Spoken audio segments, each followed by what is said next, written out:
Hi everyone. Hope you are fine and safe. Thanks for being here with us today.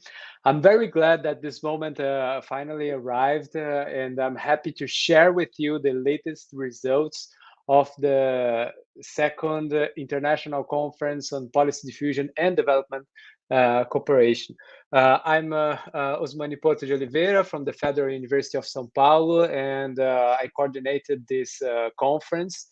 And I'm here to present to you the latest result of this conference, which is the ebook called Policy Diffusion, New Constraints, New Realities.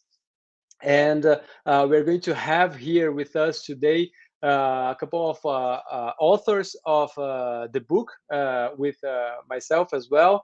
The authors are Patricia Rinaldi and Thales Carvalho.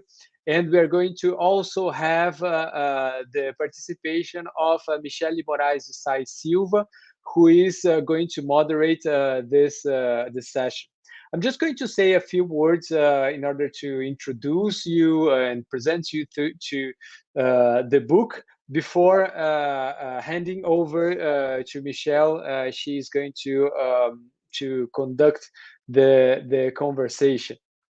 So this book concludes the cycle of conferences on policy diffusion that were organized here in Brazil and online, bringing together the papers from a group of early and experienced researchers.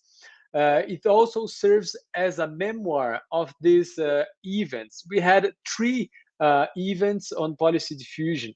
The first one was a small event. It worked in a sort of a workshop at the Brazilian Center for Analysis and Planning.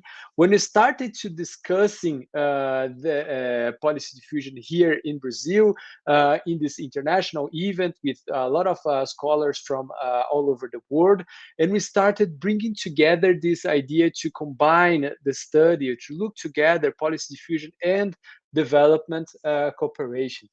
This was in 2016. In 2018, this event became a conference, and it became the biggest meeting of scholars in the area, the biggest international meeting. We had many participants and a lot of discussions, and we produced a lot in this conference. And then the third conference, which was held in 2020 and 2021, it was held online due to the pandemic. And it was the last one, and it's the one that brought together these authors and the one that is related to this publication. The third conference brought together 77 participants from all over the globe. We had 54 papers that were presented, and we had 22 panel sessions at the conference. This produced 75 hours of content, which are all available online for free on YouTube. The conference, the third international conference, the second conference, international conference on policy diffusion and development cooperation, received the support from the College of Public Policy from the Hamad bin Khalifa University, and had as partners the Brazilian Center of Analysis and Planning and the Laboratory of International Public Policies from the Federal University of São Paulo. You can find all this content registered in video, and the content of the past events also available on YouTube, the YouTube of Labopi, this one where you are watching this live event today. And it will be very interesting if you can sign for the notifications in our channel and follow what we have been producing. I would like to say that I believe that this space, these three conferences that we organized, helped to enlarge and consolidate the community of scholars studying how public policies moves transnationally. It also helped to organize the debate and push the frontiers of knowledge in the area. Some of the important achievements of these conferences was to include empirical cases from the global south in the discussions that were held for some decades on this topic, and also to bring research conducted by scholars from these countries. This movement allowed us to renew our discussions, build new concepts, and rethink our theoretical assumptions in the area. With findings from policies such as conditional cash transfers, bus rapid transit, participatory budgeting, among other policies, which were moving between countries like Brazil, Chile, Colombia, South Africa, Mozambique, the Philippines, and many more. We have built a very plural community, bringing together scholars from different fields as political science, international relations, urban studies, working with distinct research traditions such as policy transfer, policy diffusion, policy circulation, and policy mobilities. We learned a lot from each other in this past 5 years. We also have been published edited volumes and special issues in journals summarizing these discussions. And you can find all these publications on our website, policydiffusion.com. The ebook that we are presenting today is the result of this process, as I mentioned previously. The book is available also in this website, policydiffusion.com. I'm going to share the link here in the chat in a few minutes. And the ebook, Policy Diffusion, New Constraints, New Realities, brings together 11 chapters discussing topics such as policy capacity and policy transfer, the diffusion of cultural rights and security policies in Latin America and Africa, the role of the European Central Bank in the accumulation of public debt in Europe, the concept of diffusion entrepreneurs, the platforms economies in the context of the pandemic, and also South-South cooperation and development projects and policy diffusion in Brazil and Africa. In my introduction of the book, I present a memoir of the cycle of events, and I also argue about the need for a broader discussion in order for us to understand the international dimension of public policies. As the cycle of the International Conference on Policy Diffusion and Development Cooperations is now over, we won't organize this event anymore.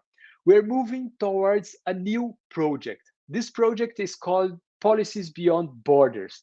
We have started this discussion with a panel that we organized with Cecilia Osorio from the University of Alberto Hurtado in Chile.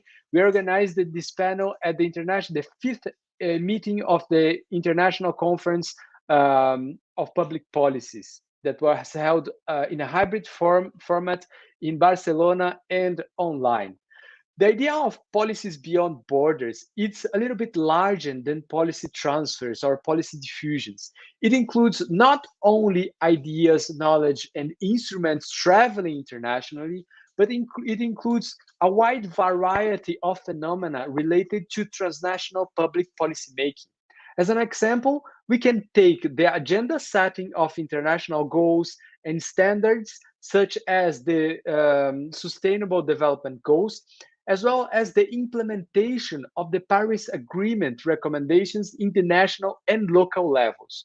Policies beyond border studies are also concerned with global governance and international cooperation in general, from the public policy studies perspective.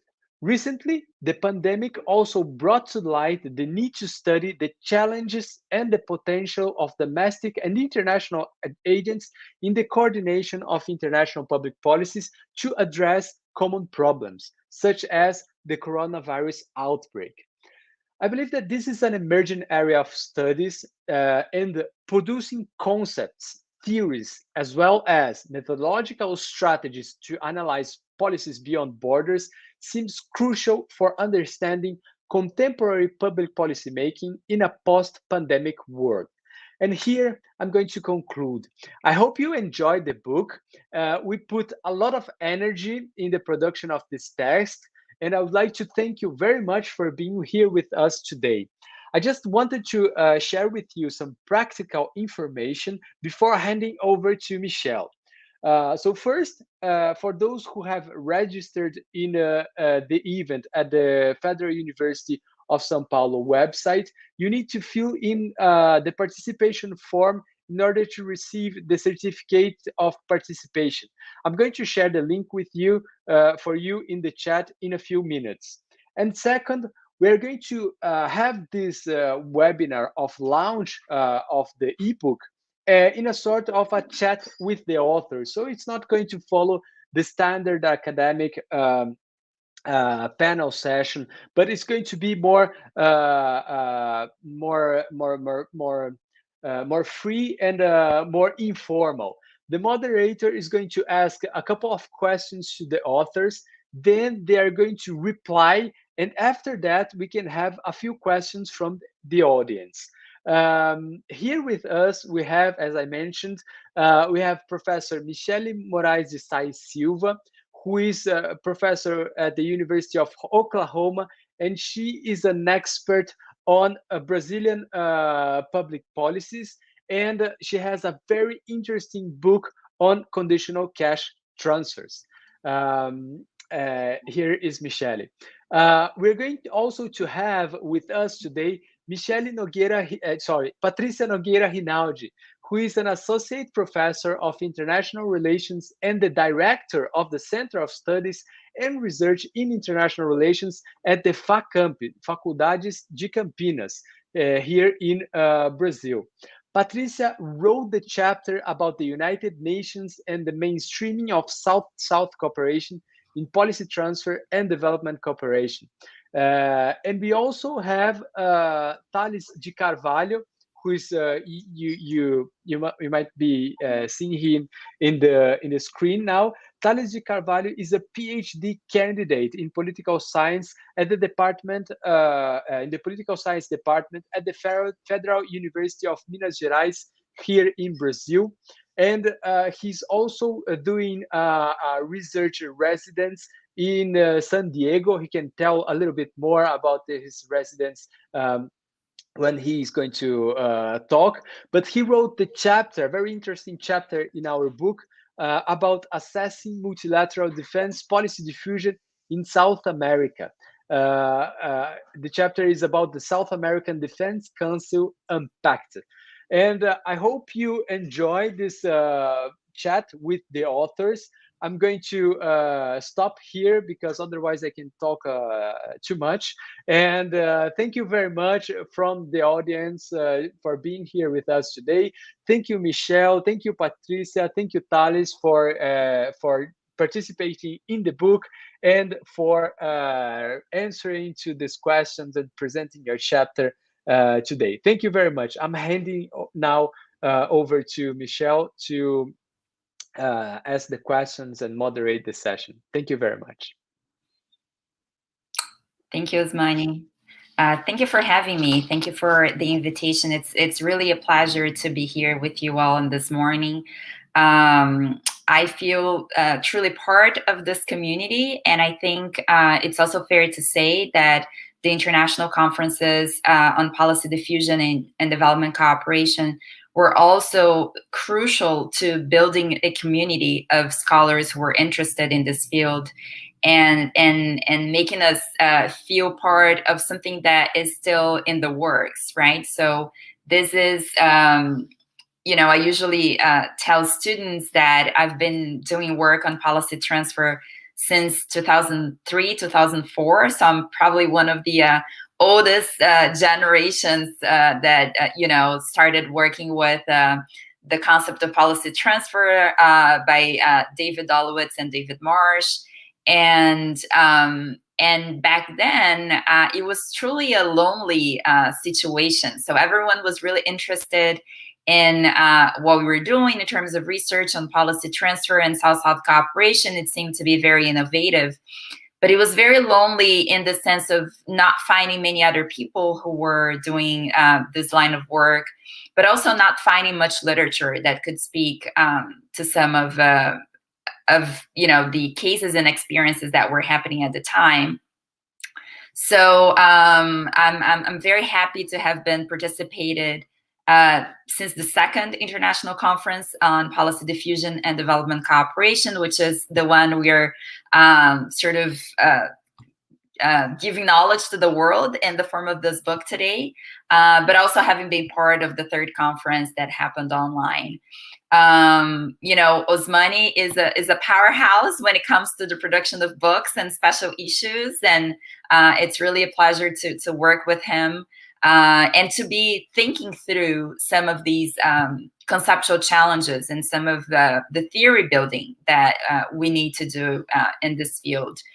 I think it's also a community that is very welcoming to people from different disciplines. So it's a truly interdisciplinary field.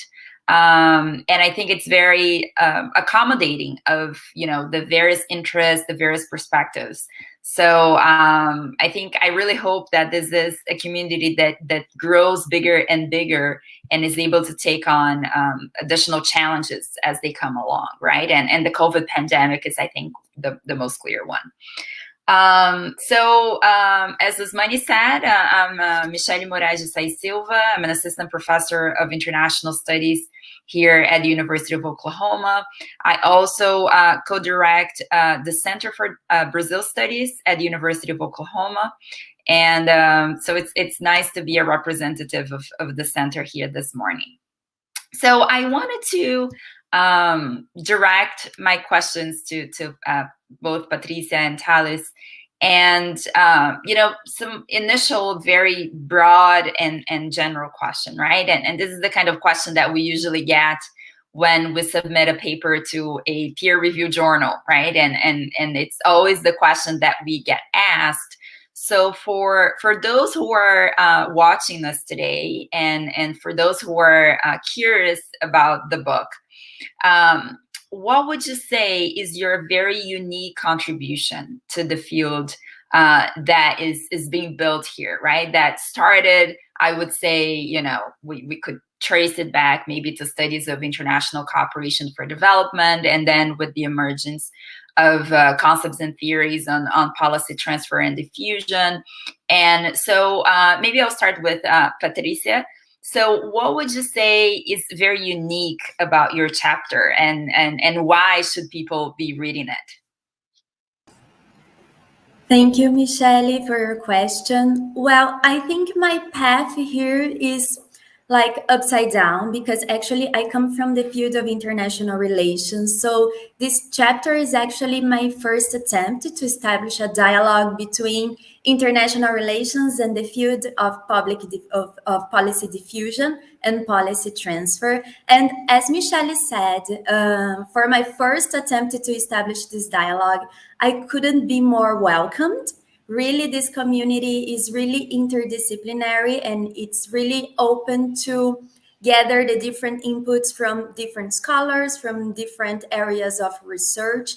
And I felt very welcomed in this process of participating in the conference and also writing the book chapter. So in terms of contribution, I do believe that in terms of the literature, we see that when it comes to the role of international organizations and policy diffusion, usually we see many discussions on the Bretton Woods institutions, such as the World Bank, the IMF, but the United Nations actually is a very important forum to the discussion of new approach in terms of policy diffusion in areas of development.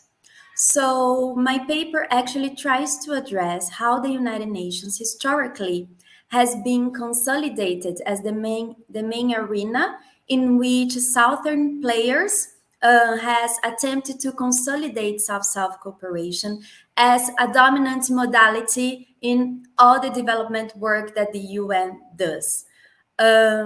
This paper actually is informed partially by my PhD research, which I finished in 2018.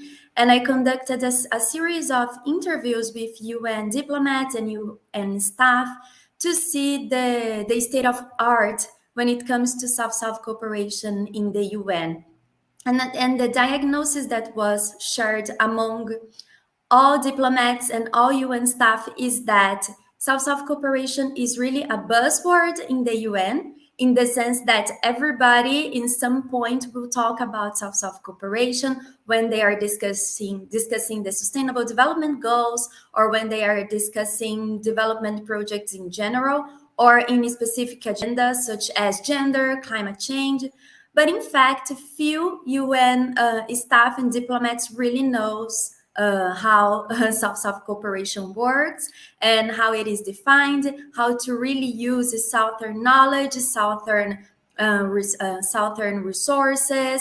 So I think the main contribution of my chapter is to understand how the UN has historically tried to get to know more about South-South cooperation, how the UN has helped the Southern countries to coordinate and try to establish a methodology to implement South-South cooperation in its development projects, and the challenges that we see, especially attitudinal challenges in which the UN structure is not made to really use South-South cooperation every day. So it would require a change of mind, a change of perspective, a change of structures, and that's the main focus that my chapter addresses.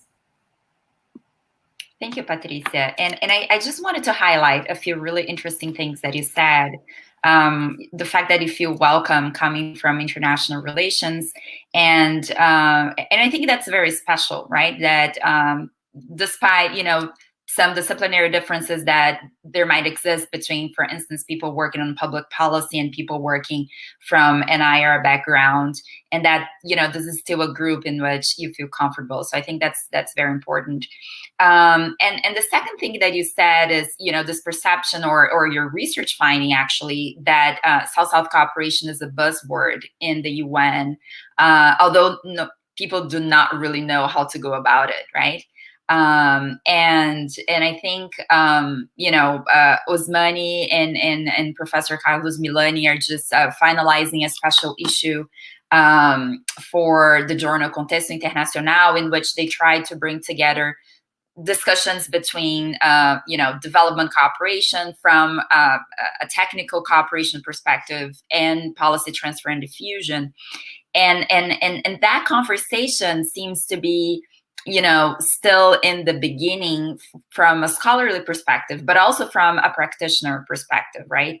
I wrote a chapter in 2008 for an edited volume in which I tried to establish some of the historical phases of South-South cooperation.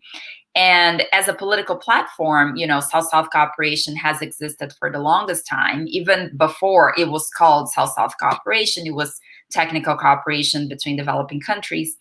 And then it had this really golden age, right, that more or less coincides with the Millennium Development Goals, in which it becomes a buzzword, as you say, and it becomes integrated with the idea of technical cooperation for development.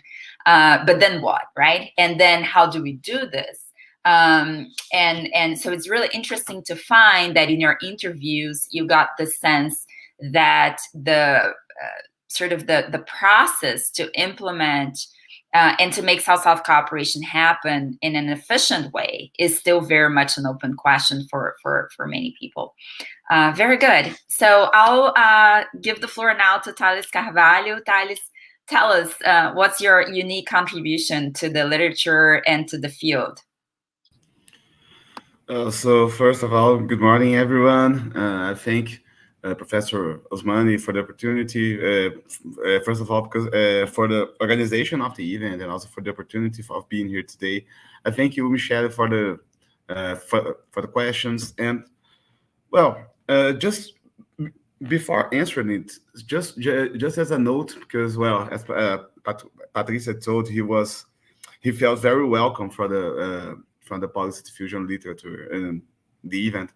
I also remember when I started studying on policy diffusion and transfer, which was in 2013, when I was a research assistant from Professor Carlos Aurélio Faria. And I remember that when I started reading about policy diffusion, I also felt very, very welcome in the literature, especially because I think it helps filling several gaps we have on international relations about how public policies get international, how public policies go from a place to another, and policy diffusion and transfer offers some interesting responses to some problems we had, and we just did not pay attention to how interesting it could be to address these questions. So just a note for answering. And now, well, I think the very unique contribution of my work first relates to the fact that I often miss studies using policy diffusion and transfer uh, frameworks related to international security and defense.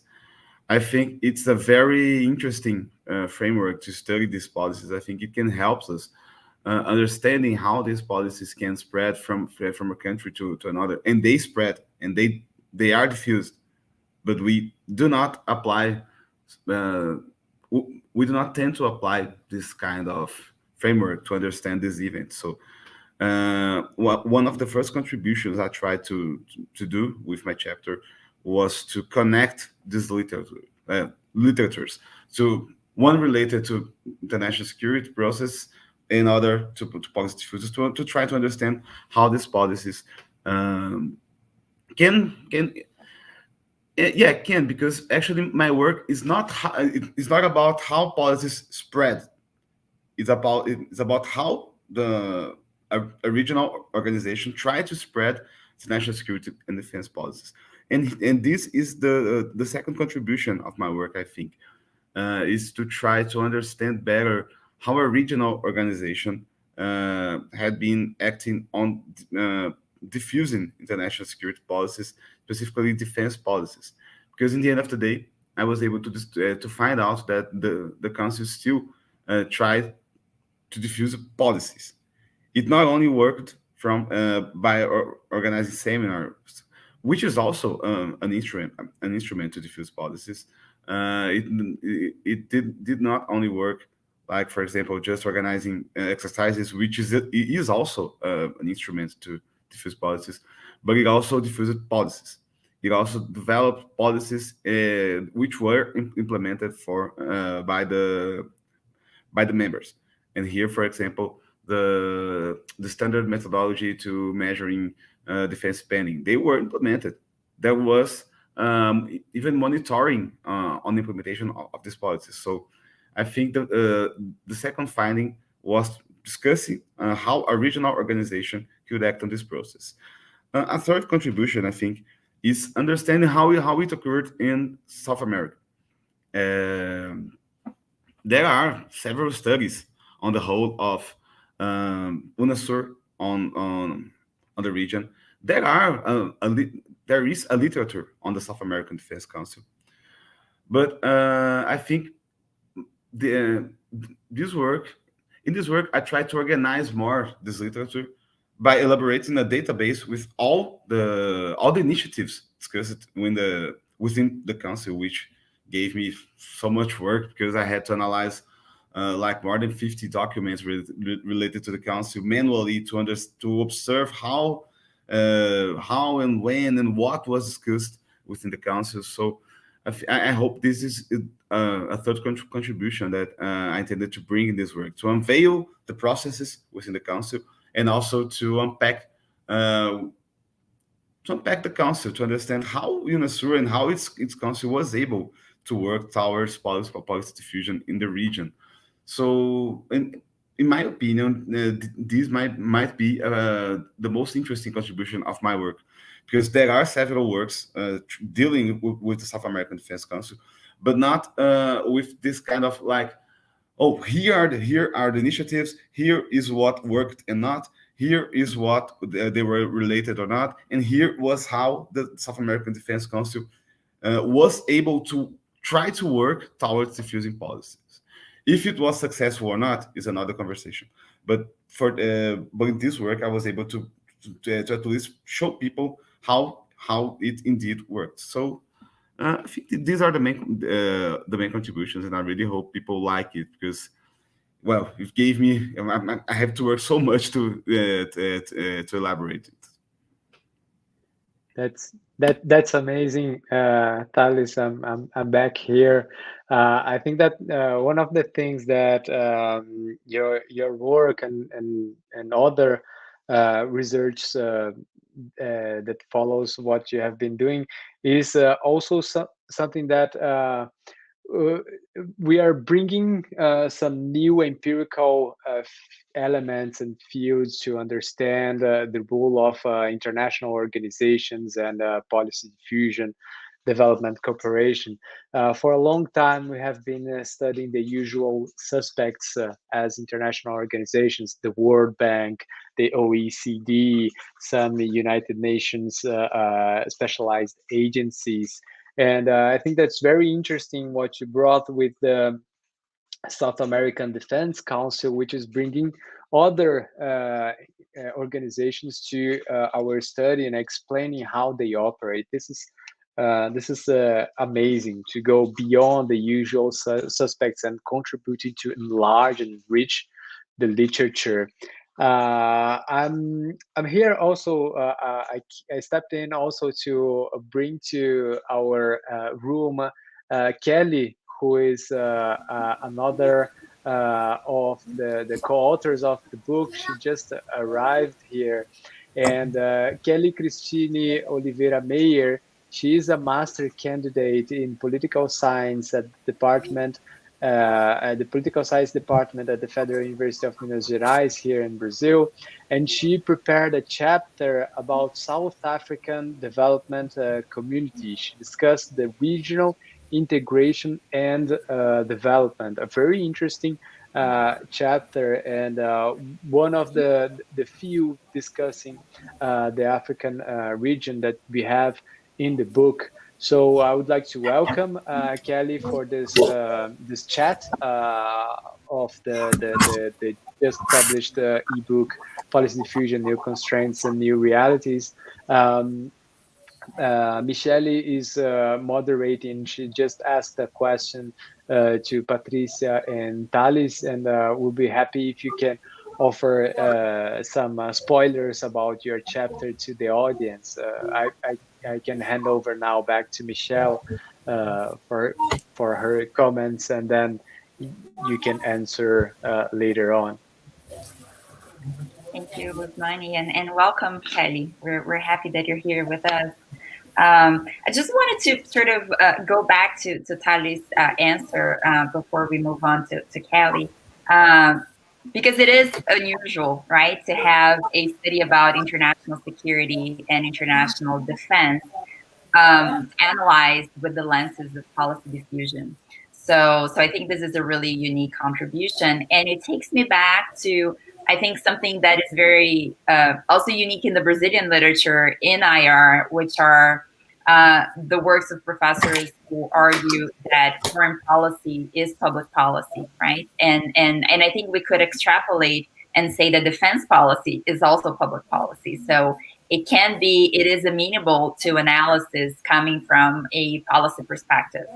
And in the field of what Osmany has been calling policy beyond borders, I think we have the extra advantage of being able to look at those public policies with international comparative lenses, right? So I'm really happy, and I wish that my colleagues in international security would read your paper and see how the two fields can merge, because I think many of you may have had that experience in which, for the IR scholars, you're not IR enough. For the public policy scholars, you're not public policy enough. And we try to sort of walk that fine line. And I think that's what makes this community so special. So I'm really glad that you're doing this kind of work, Thales. So Kelly, the question I asked both Patricia and Thales is, for the people who are watching us today or who will watch in the future, tell us what is the contribution of your chapter, right? The question that we all get asked when we submit a paper for consideration for publication. So what is unique, and make your pitch for people who are interested in reading the chapter.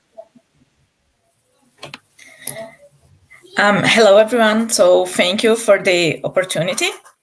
So in this paper, I tried to describe the relationship between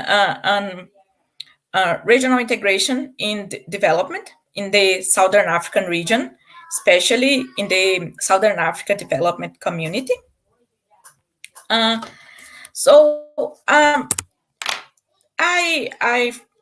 find when I started to research regional integration in the Southern African region, that is a region that it's not explored enough. That is not studies enough about the region and the regional integration. And usually what we find is that the regional integration process in the African continent not reached the objectives, or that is not succeed. I think it's that the word. So in this work, I tried to address this relationship between regional integration and development, and based in the socioeconomic indicators, and in the countries that form the community, the SADC community. So I think that the main contribution of the paper is to bring some attention to this relationship between development and regional integration, how the regional integration can contribute to development in the Southern African region. Excellent. And I think here you bring another potential field that has established by itself, which is development, right? So the field of international development has been, consolidated both in practice, but also in academia. And I think this is what many of us in the field of policy transfer, diffusion, have tried to take a grasp on. So how do you conceptualize of the possibilities of policy transfer and diffusion within the framework of international development? And I think this is a really crucial moment for these kinds of studies, because from my perspective, I think development right now, with all the challenges related to climate change, all the challenges related to the post-COVID situation, the economic difficulties that many developing countries are facing, these are new questions that the field of development was not ready to answer yet, right? So how do we tackle development challenges and do regional integration and do policy transfer all at the same time? There are so many questions that are intertwined. So I think this is a really interesting work, not to mention, and I think going back to Osmany's point about the usual suspects, that I think SADC is, as at least as how they call them in the Portuguese-speaking countries in sub-Saharan Africa, is a really well-established community, right? So the countries that are part of this community really value it, and it's really important for decision making within member countries. But it's not, the regional integration initiative that gets a lot of attention, at least from the perspective, I think, both in Brazil, but especially in the global north. So the fact that you're highlighting the importance of the communities is really special. So I'm ready to move to the second question, if you're all ready as well. So I was, as I was reading the book, I was really happy to see, new names, new enthusiasm, new empirical research, and to see that, there are so many new initiatives being developed from the perspective of scholarly works and empirical research. Because when I started this so many years ago, as I said, the literature was very limited, right? We had the advantage of working with the definition of policy transfer, which was very helpful. But at the same time, the literature was in the beginning and it was still very limited, right? So now we can count on so many more publications and so many more works. But I wanted to get your sense of what limitations you still find in the literature for your own work. Where do we have to further develop theoretically and conceptually, right? So what would be helpful to you for the kind of research that you do that the literature will be able to offer you and that it doesn't yet? And then maybe connected to that, a second question, which is, what is your current motivation to continue working on policy transfer, diffusion, development cooperation? So let's begin with Patricia again. Thank you, Michele. Well, I do believe that when it comes to South-South cooperation and international organizations, in academia, there is a huge focus on definitions. There is a struggle to define what South-South cooperation is, what are the main patterns of South-South cooperation, how can it be done. But from my experience at the United Nations, definitions are not so relevant as and compared to how do we actually connect these means of implementation, because that's how South-South cooperation is seen in the UN, as a means of implementation to different development projects. And how do we actually get these means of implementation be mainstreamed, be something that's really business as usual for the United Nations? So in that sense, I believe that instead of focusing on definitions, I do believe that it would be more relevant if the literature focused on how can an international organization move in this field and how can an organization actually mainstream a policy or a means of implementation. So I believe that there are three gaps.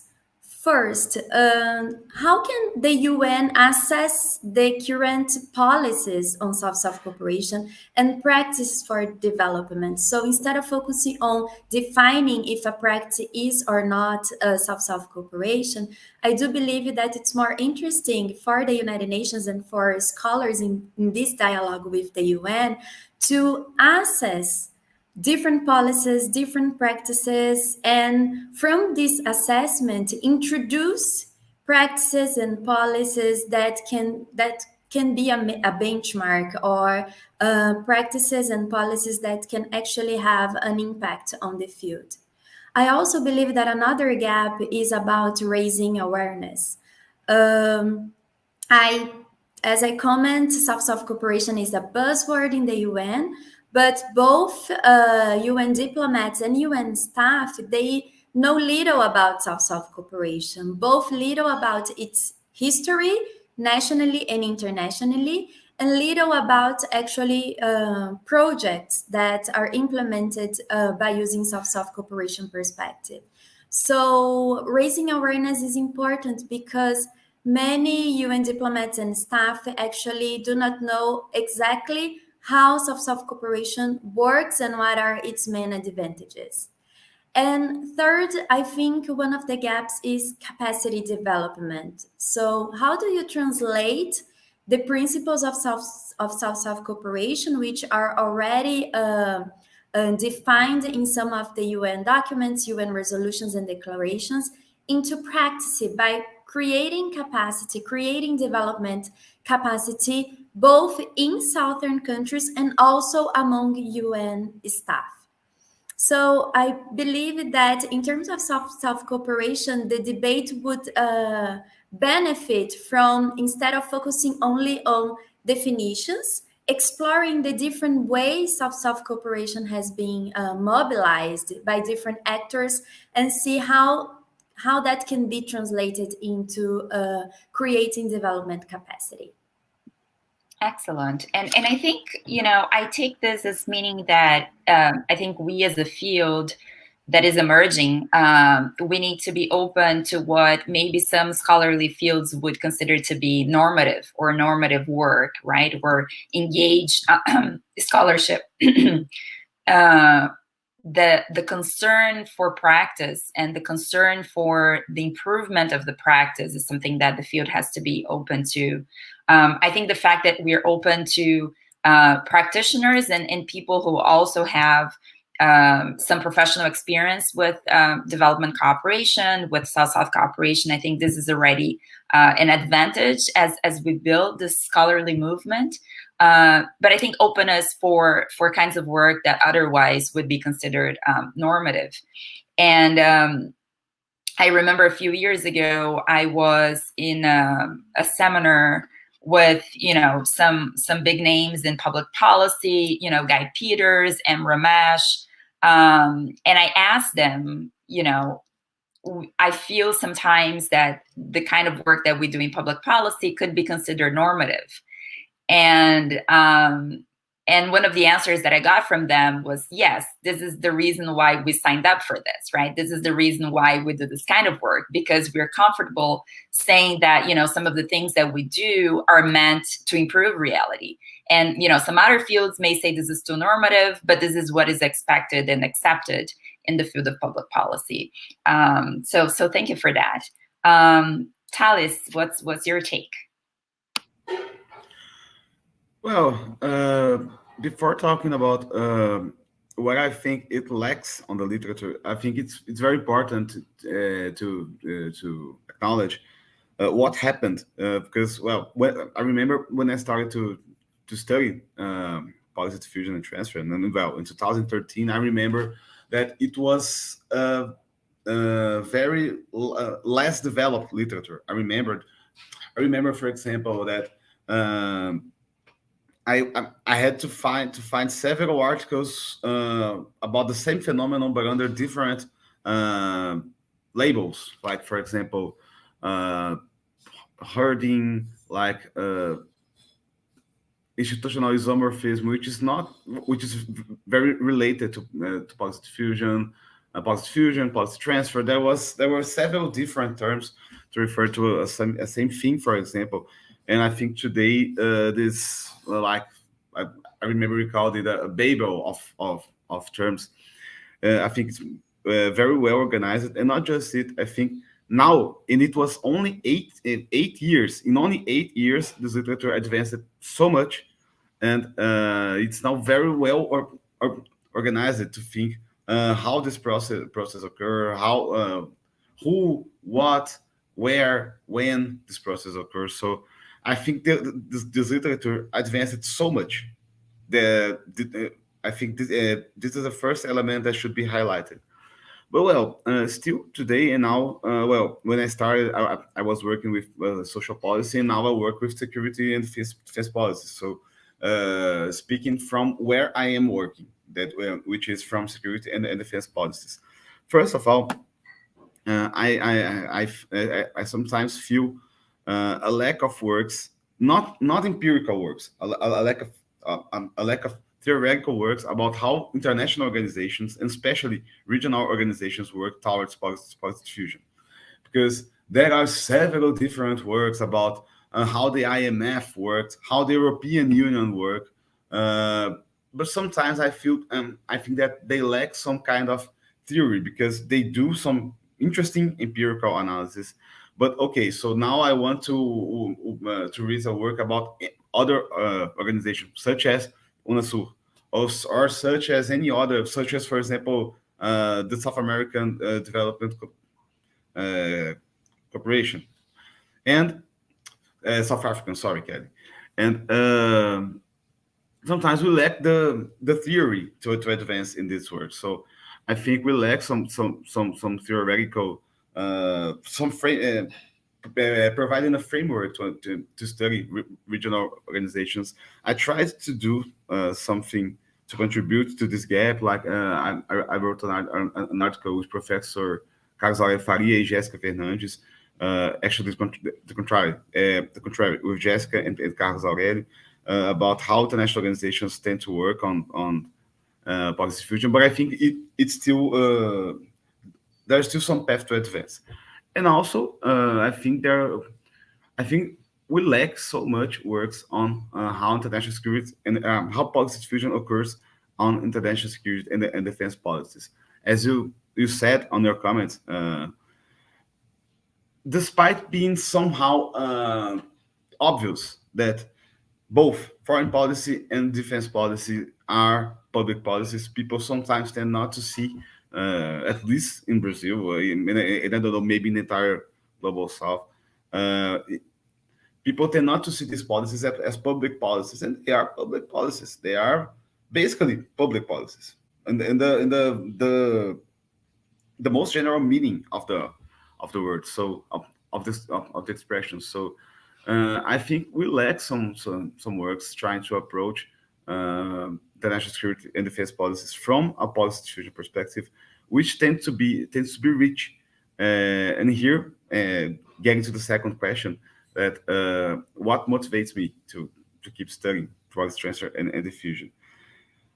When I started working with it, the main thing that motivated me to work on these issues was because I understood that there was an emerging literature which I could try to contribute to that, and there was some path to advance. Now it's more advanced. So what still motivates me to work on it is the fact that, well, we already have a very developed literature. We already have some amazing works about policy diffusion around the world, but we still have to apply these frameworks to more specific issues and to develop more empirical studies about some understudied issues, such as, for example, international security and defense. So I think that's it. That's it that motivates, and these are the gaps I feel on the literature, at least from where I am studying. It's important for this to be clear. I'm sure there are others, but from where I'm studying, these are the gaps. And I'm glad that you mentioned sort of the lack of theoretical works, right? Because I think this is something that Osmany and I have been trying to take a hold of, and sometimes it's not that easy, right? I remember Diane Stone in the international in the conference of the International Public Policy Association a few years ago in Singapore. And she sat in the back of the room, and I remember her making a comment that, we were being very good at doing empirical works and case studies, but the field in general needed to build beyond that, right? And to build theory. I think since then, and Singapore was in 2017, so it's been a few years now, and I think we have made some progress on the theoretical front. But there is definitely more work to do. So thank you for that. I think that's really informative, I think, for all of us, right, who need to organize our train of thought. So Kelly, what's your take? What do you miss in the literature?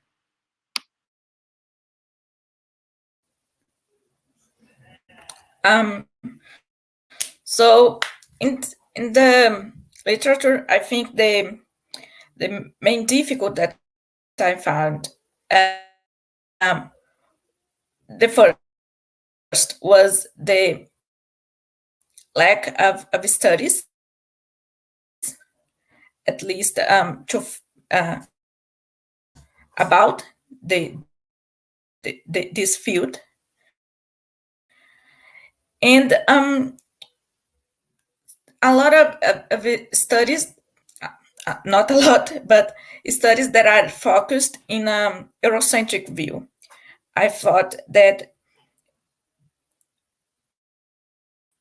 for where I'm staying,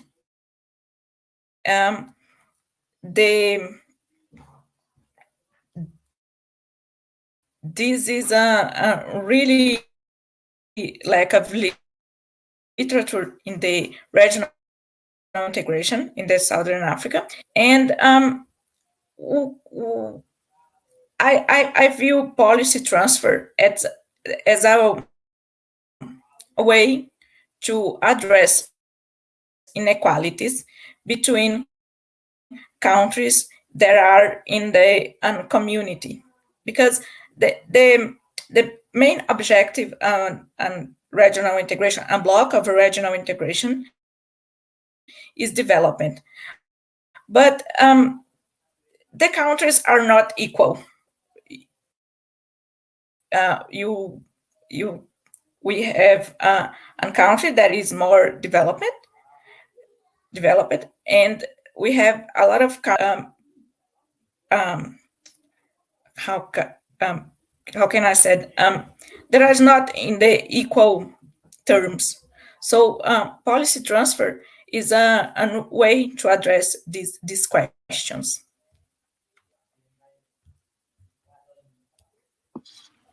Yeah, I really like that you brought sort of inequality to the conversation. And in our last panel at the International Conference on Policy Diffusion on public policy, I think that we sort of got to the conclusion that we also needed to bring power a little bit back to the conversation, right? So we want to study foreign policy, and we want to study defense policy and every other kind of public policy from a policy diffusion perspective.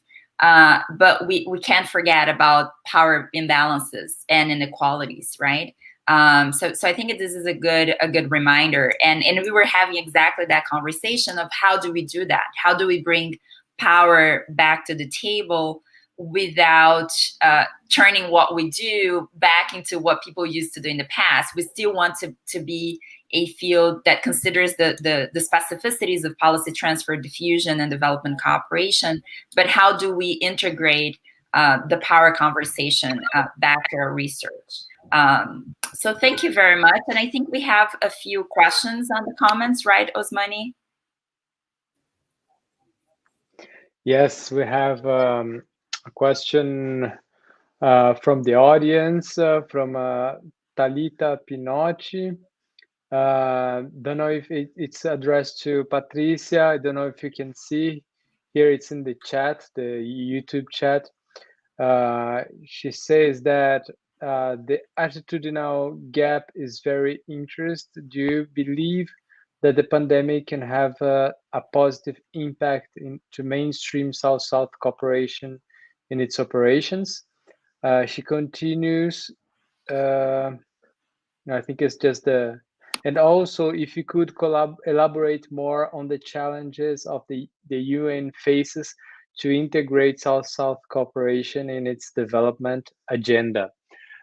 So we have this question for Patricia, and if you want to ask a question for other authors, for Thales or for Kelly, you just drop a line here in the chat, and we are going to read them for the authors. Thank you. Patricia, you can reply. Thank you, Osmany. Thank you for the question. Well, I'll answer the second question first, because I believe it's important to understand the context of South-South cooperation now during the COVID-19 pandemics. Well, the main challenge for the UN is that mainstreaming South-South cooperation has been actually very unsystematic, only with some ad hoc initiatives and implemented in a case-by-case basis.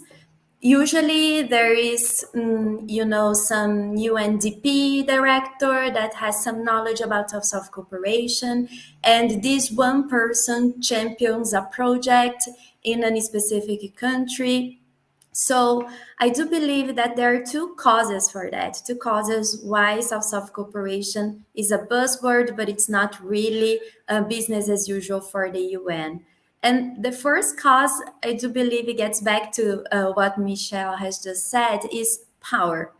Political disputes between northern countries and southern countries is, even though these categories are not sometimes useful because it hides the differences between southern countries and between northern countries. In the UN, it's how they are organized in negotiation blocks. So the North-South divide in the UN is really is real when it comes to international negotiations. And we all know that OECD DAC donors, they actually dominate the debate about development in the UN. They are responsible, they're the main responsible for defining the normative frameworks. Due to their financial capacity, they can define how projects will be implemented. So it's really difficult for the UN to explore a different perspective when it goes against the will of the donors. And especially when it comes to UN development agencies, they really worked around the money they have. So I do believe this matter of power is really a challenge. And the second thing is related to the attitudinal barriers. UN staff has historically operated around the general idea that UN programs, UN agencies must own the development solutions, and they are the responsibles for implementing or transferring these development solutions in developing countries. So when UN staff operate with this logic, it's just a matter of logistics, you know? So you just need to know developing countries' logistics to transfer this development solution to a country. But when it comes to South-South cooperation, that's not the case. With South-South cooperation, the UN had to leave its role as the actor that owns the solution, and it would have a role of mediator. In this case, the UN had only to be the mediator between two or more southern countries and make the connections among them. So that would change the game, because in that case, the UN staff should not only know developing countries' logistics, but they need to know their reality, their economic, social, cultural backgrounds, how they operate. And this is a change that the UN staff still is not ready to make. And just to finish, when it comes to the pandemics, I mean, developing countries were forced to rely on one another, especially in a context of vaccine nationalisms. So I do believe that the crisis of multilateralism, the way the richest countries relied on their own national resources to address the pandemic in a very nationalistic way, that forced the southern countries to rely on each other and look for cooperative solutions. I believe that the UN Office for South-South Cooperation hasn't worked as much as they did in the last year, trying to connect developing countries to find different solutions to address the challenge posed by the pandemics, especially when it comes to the digital divide, which was crucial to find solutions and ways to circumvent the challenges imposed by the pandemics. That's amazing. Thank you for your reply, Patricia. I hope Talita in the audience is satisfied with the answer. I was thinking about the chapters of Talis and Kelly, as well as what Michele was talking before about the need to improve conceptually and theoretically.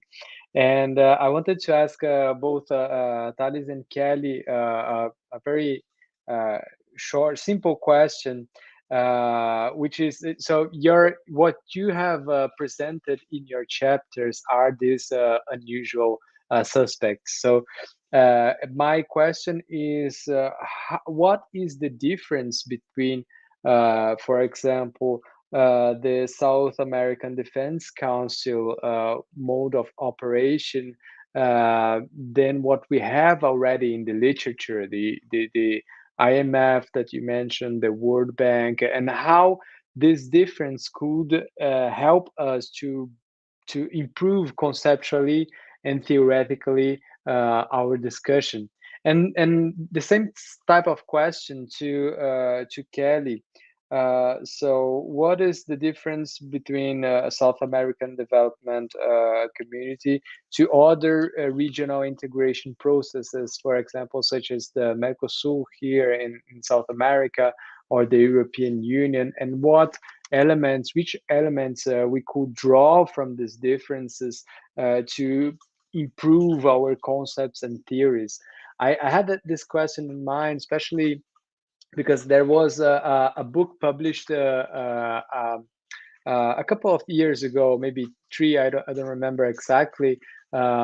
This book was edited by Eric Sabourin and Katia Grisa about the diffusion of agricultural policies and agrarian policies in Latin America. And something that was very interesting from their introduction was that they found this new sort of policy diffusion, which was policy diffusion from below or bottom up policy diffusion in the context of regional reintegration that was brought by social movements, and especially how social movements related to the advocacy of food security policies and family farming policies took in the discussions and started to share experiences and policies from their countries around Latin America. And I found this very interesting. And I was wondering if there is anything in your cases that is different from what is already in the literature and that could help us to improve both either conceptually or theoretically our debate, or both.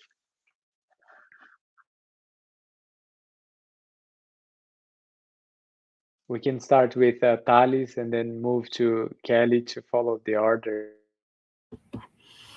Okay, I just would like to, before answering the question, I just would like to share one thought that came to me when while Patricia was talking, that I really think that the policy diffusion and policy transfer literature will have now a challenge to answer about how policy transfer and diffusion worked or did not work within urgent contexts, like it was the pandemic, for example. How do this phenomenon happen or don't happen? Because I really think that we had most a lack of policy diffusion during the pandemic. But well, it's just my guess. Countries preferred to take unilateral measures instead of coordinated measures, with few exceptions, such as the parts of the European Union and the like. So I really think that the literature, we have to respond to that. And well, I'm looking forward to see how the literature will respond, especially to global South countries. But well, let me focus on the question you made. I really think that first of all, the action within regional organizations tend to be very different from international organizations, because some things change.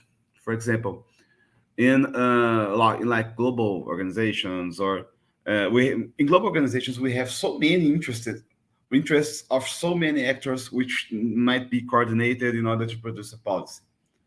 In regional organizations, it is there's a smaller number of factors to coordinate, which doesn't necessarily mean that it's easier, because sometimes it is really more complicated.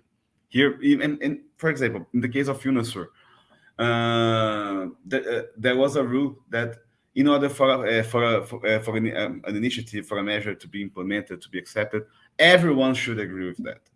So how to act within a context in which you need consensus between authors and between actors, and so different actors.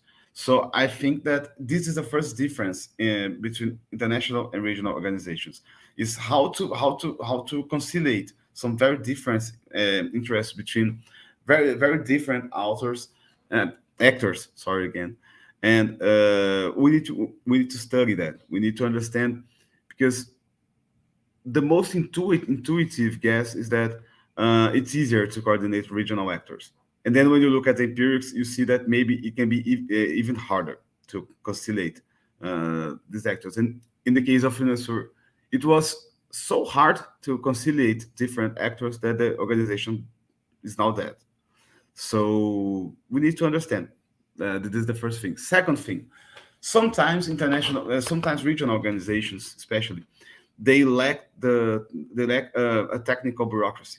For example, UNASUR and its South American Defense Council for most of the time lacked any bureaucracies that could try to, for example, at the UN, you have a bureaucratic corps and also a technical corps to a technical personnel to say what is the best policy, what tends to be the best policies to be implemented, what should the organization do in order to get better. In UNASUR, we lacked it. So and I think in other international regional organizations we also lack it. So UNASUR, for example, it was only states and its representatives trying to discuss and agree about some minimum consensus. It's very different from what happens in other institutions. In the IMF, is a very, very, very different institution, because it's basically some rich countries that can agree towards, can more easily agree towards some things that they want to apply to more poor countries which need IMF lending. So it's a very different it's very different to understand how the IMF works, how the European Union works, because the European Union also has a, a big bureaucratic and technical corps. So the situation here is different, and we need to understand how international organizations can act within these very different contexts. Because, for example, UNASUR was impossible to transfer a policy as the European Union does. In European Union, you have technical personnel saying, "Oh, do it. It will be better for all of you." There's what we call epistemic authority. Having epistemic authority, it's easier to agree because technically it will work. So do it. It will be better. In South American Defense Council, we lacked it. So I think these are two main issues that makes difference. The question of epistemic authority, the knowledge that these organizations don't have, and the number of actors to conciliate. And there might be others, for example, which thematic which issues these organizations conduct. Because, for example, it's surely easier for example, I forgot now the Pan American Health Organization. It's surely easier for the Pan American Organization, for example, to diffuse a policy without a pandemic. If we didn't have a pandemic, it would surely be easier to diffuse a health policy than a defense policy, for example, which is more sensible. So I think the main difference are these ones. We have to understand better how these matters of authority, the number of actors, how to conciliate these actors, and how they deal with different issues in order to develop this theoretical framework to understand, especially regional organizations, because international organizations, we have something about it, but regional organizations will totally lack some frameworks about it. Amazing. Thank you. Kelly, want to drop a comment on that?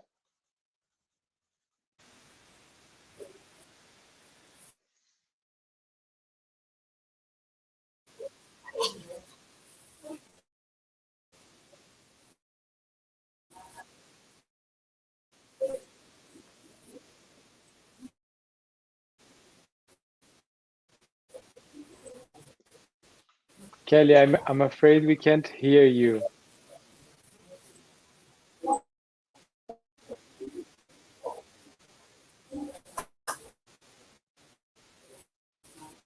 I think we can. I think the connection is maybe not stable.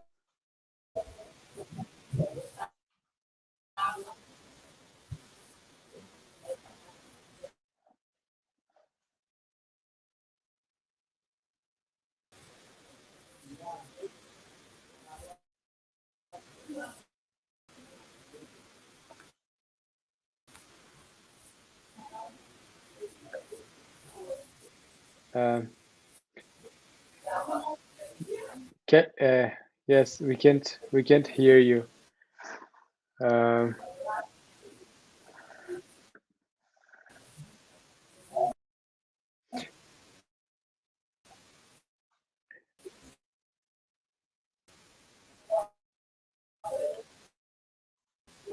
So maybe you want to write something in the chat.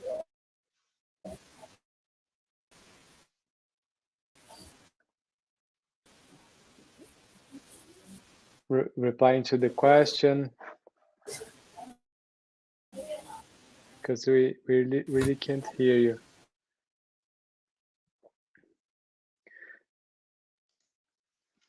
So yeah, don't worry.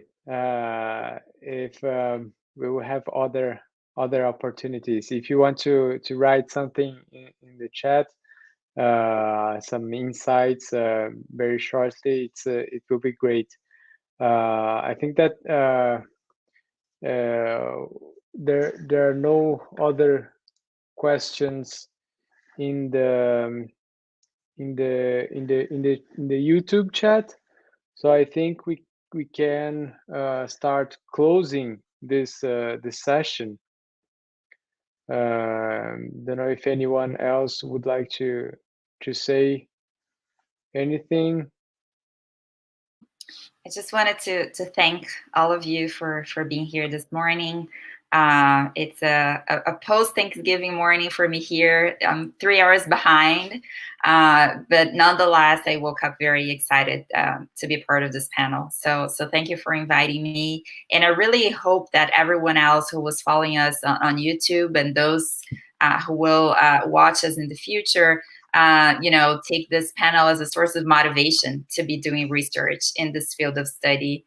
One that we are a part of its construction, right? It's I think the exciting thing about doing research in this field is that we see it develop as we speak. Its development depends on our collective work. It's not something that we're gonna be reading from books that were written 300 years ago. It's something that is being written, it's being produced, and we are part of that conversation. It's our responsibility to make it stronger as well. So thank you for inviting me again, and I really look forward to future conversations with you. I also would like to thank you all. Thank you, Osmany, for the organization of the event, for all of that, for the conference, for the ebook.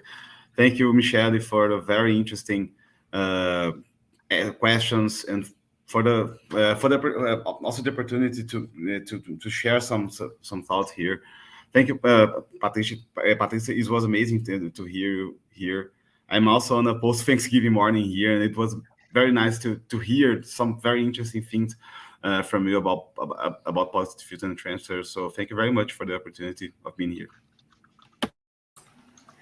I also would like to thank you for the opportunity. It has been an amazing journey, actually, to establish this dialogue between international relations and the field of policy diffusion. Thank you, Osmany, for all your efforts throughout the years of organizing this conference, because I do remember that when we registered, it was supposed to be held in person, and then you had to transition everything to the online setting. The organization has been amazing. And I think the launch of this book is not only the celebration of the conclusion of this work, but also a very important reminder that we need to continue researching, dialoguing with different people all around the world.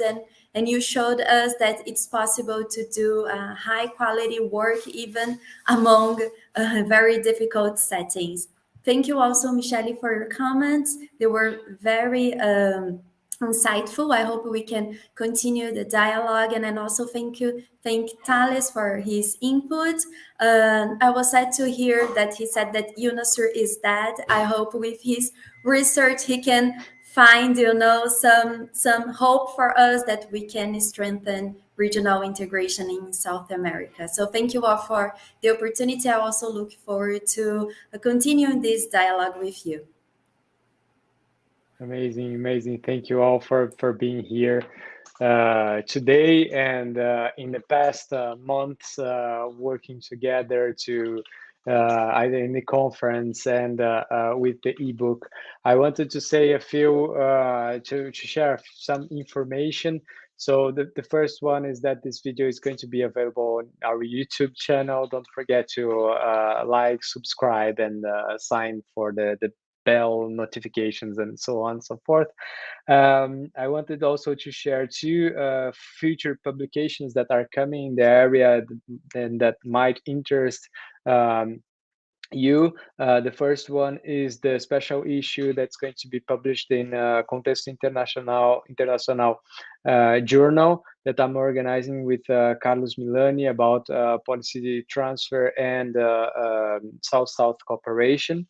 And the other publication is an article that I am going to publish very soon. It's going to be released in the journal Policy and Politics. It's called Global Public Policy Studies, and it's a little bit broader than policy transfer issues, but it might interest you that are in the audience hearing us now. So thank you very much again. Thank you, Michelle. Thank you, Patricia. Thank you, Thales. Thank you, Kelly, as well. It was great to have you all here today, and I hope we can continue this dialogue. And yes, it was amazing. Thank you very much, and goodbye.